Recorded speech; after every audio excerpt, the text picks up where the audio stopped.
Itulah kisah Ryan yang kehilangan tangannya pada usia yang muda. Dan di dalam kisah ini, hidupnya berubah.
Cukup ke kita buat tagan ni? Tak mengapa, kita memang nak menang.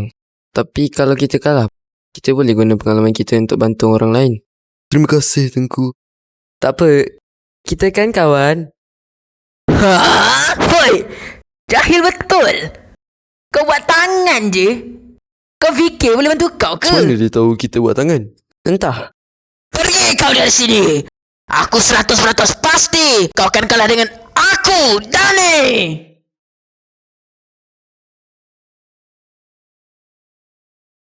Nombor 21. Ryan, aku tahu kau takut, tapi kita dah usaha. Kenalah yakin.